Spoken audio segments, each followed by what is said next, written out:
జై శ్రీరామ్ అందరికీ నమస్కారం. వెల్కమ్ టు న్యూస్ అఖండ. నేను మీ కస్తూరి శ్రీధర్. మిత్రులారా, సంబాల్ అనే పేరు మీరు వినే ఉంటారు. సరే, ఈ సంబాల్కు సంబంధించినటువంటి మరొక ఇంపార్టెంట్ న్యూస్ అయితే తీసుకొచ్చిన. ఓకేనా?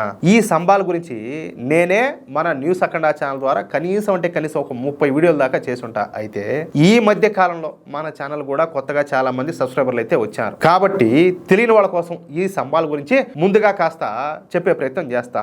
సరే, ఈ సంబాల్ అనేది ఉత్తరప్రదేశ్ రాష్ట్రంలో ఉంటుందన్నమాట. మన వారణాసి నగరం ఎంత పురాతనమైనటువంటి నగరమో ఈ సంబాల్ పట్టణం కూడా అంతే పురాతనమైంది.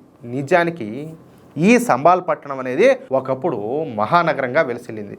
అప్పట్లోనే ఈ సంబాల్ మహానగరంలో 2 లక్షల మంది హిందువులు ఉంటా ఉన్నారంట. మన హరిహర మహల్ కూడా మన హిందూ చక్రవర్తులు ఈ సంబాల్ నగరంలోనే నిర్మించారు. ఇక ఈ హరిహర మహల్ అనేది విష్ణుమూర్తికి చెందినటువంటి మహాలయం అనమాట. అంతేకాకుండా ఈ సంబాల్ అనేది అటు ఉత్తరప్రదేశ్ కు ఇటు ఢిల్లీకు మధ్యలో అయితే ఉంటుంది. అందుకే ఈ సంబాల్ మహానగరం అప్పట్లో ఒక గొప్ప వ్యాపార కేంద్రంగా కూడా వర్ధిల్లుతా వచ్చింది. ఇక ఈ సంబాల్ మహానగరంలో అప్పట్లోనే 68 పవిత్ర ప్రదేశాలు, అదేవిధంగా పుణ్యక్షేత్రాలు, సరస్సులు కూడా ఉన్నాయి. అంటే ఒకసారి మీరు అర్థం చేసుకోండి, అప్పట్లోనే మన సంబాల్ మహానగరం ఎంత గొప్పగా ఎంత అందంగా ఉండేదో. ఏమే అయితే 1200వ సంవత్సరంలో మన దేశంపైకి పిచ్చి ముండాకుడుకులైనటువంటి మొఘలాయల దండయాత్రలు చేసిన సంగతి మీకు అందరికి కూడా తెలిసిందే.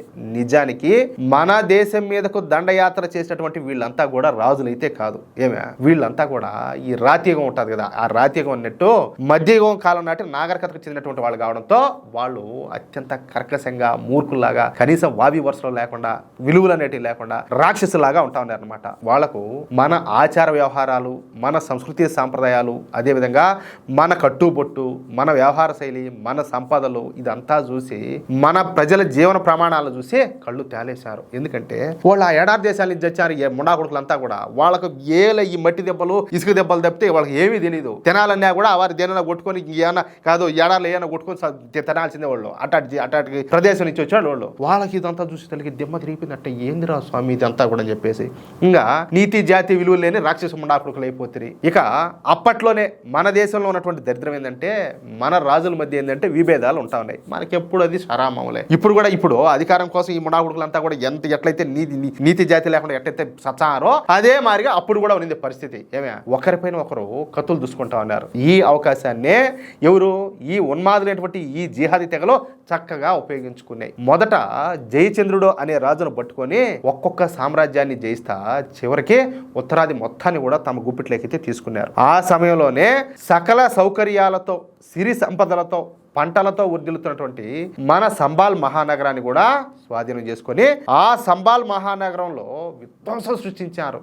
హిందువులను అక్కడి నుంచి తరిమేశారు. ఇక అప్పటి నుంచి ఈ సంబాల్ మహానగరం కాస్త పట్టణం లాగా మారిపోయింది. అర్థమైందా? పేదరికంలో కొట్టుమిట్టాడుతుంది.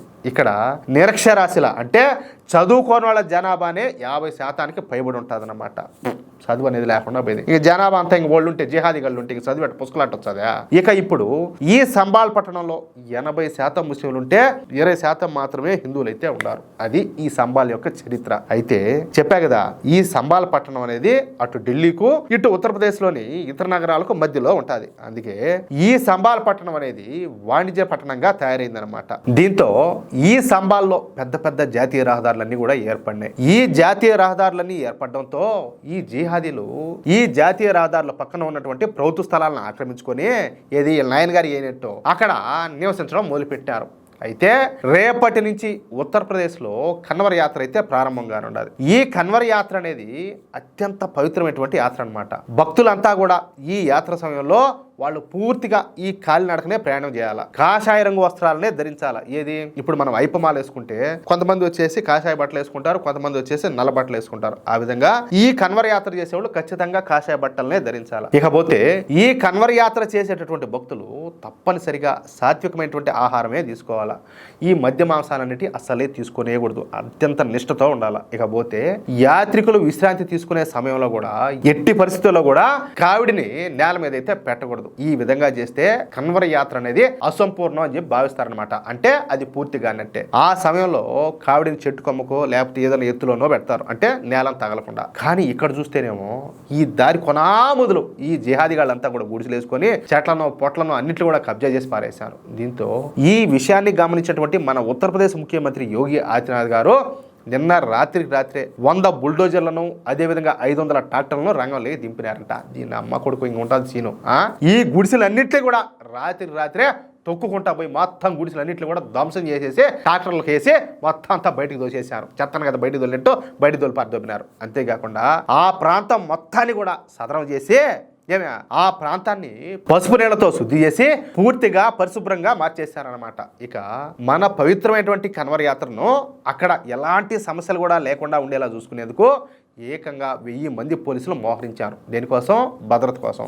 అది యోగి మహారాజ్ అంటే. రాత్రికి రాత్రే సమస్యను పరిష్కరించి యోగి ఆదిత్యనాథ్ గారు మరొకసారి తన సత్తానైతే చాటుకున్నారు. అది ఆ కథ.